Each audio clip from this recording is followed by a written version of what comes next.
রাজকীয়ভাবে 2026 BPL mission শুরু করলো Rangpur Riders. Batting bowling দুই বিভাগেই চট্টগ্রাম রয়্যালসকে ধরাশায়ী করল উত্তরবঙ্গের প্রতিনিধিরা। শুরুতে নাইম শেখ কাঁপন ধরালেও ফাহিম আশরাফের বোলিং তোপে পরে অল্পতেই গুটিয়ে যায় চট্টগ্রাম। এরপর লিটন দাস এবং ডেভিড মালানের ঝোড়ো ব্যাটিংয়ে এক প্রকার উড়েই যায় তারা।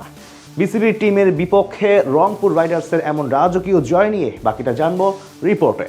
কনকনে শীতের আবহে নাইম শেখের ঝড়, সিলেটের লাক্কাতুরায় শুরুটা দারুণ ছিল চট্টগ্রাম রয়্যালসের। ট্রল, সমালোচনা কিংবা অবহেলা সবকিছুর জবাব দিতে শুরু করেছিলেন 1,10,00,000 টাকা দামের এই ক্রিকেটার। তবে সেই ধারা যেমন বেশিক্ষণ ধরে রাখতে পারেননি নাইম, তেমনি রং বদলেছে তার দলের।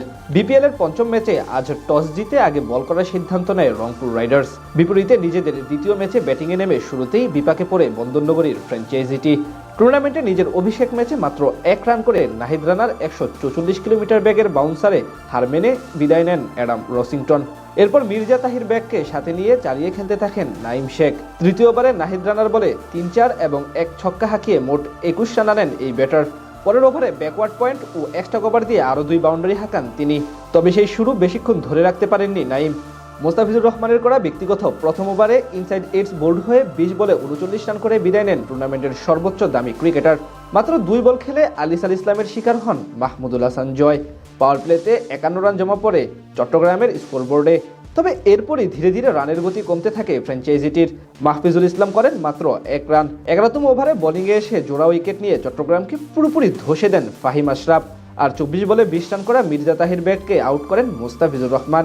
এমন নিয়মিত বিরতিতে উইকেট হারিয়ে শেষ পর্যন্ত 102 রানে অল আউট হয় চট্টগ্রাম রয়্যালস।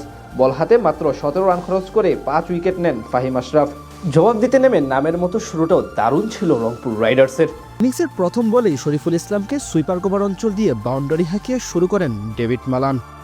সে ওভারে আসে 11 রান। পরের ওভারে শেখ মাহাদির উপর চড়াও হন ডেভিড মালান। সে ওভারে আসে 10 রান। এরপর ধীরে সুস্থে ব্যাট চালাতে থাকেন রংপুরের এই 2 ওপেনার।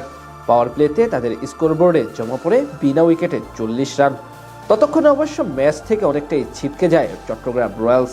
একে তো ছিল ছোট পুঁজি, তার উপর কোনো উইকেট নিতে না পারা, দুই দিক থেকেই তারা হয়ে পড়ে কোণঠাসা। সপ্তম ওভারে 5 রান দিয়ে যান তানভীর ইসলাম। তবে নবম ওভারে মাহমুদুল হাসান জয়ের উপর চড়াও হন লিটন কুমার দাস এবং ডেভিড মালান।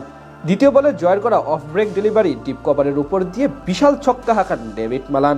এরপর চতুর্থ বলে স্কোয়ার লেগ অঞ্চল দিয়ে আরও 1 ছক্কা হাঁকান লিটন কুমার দাস।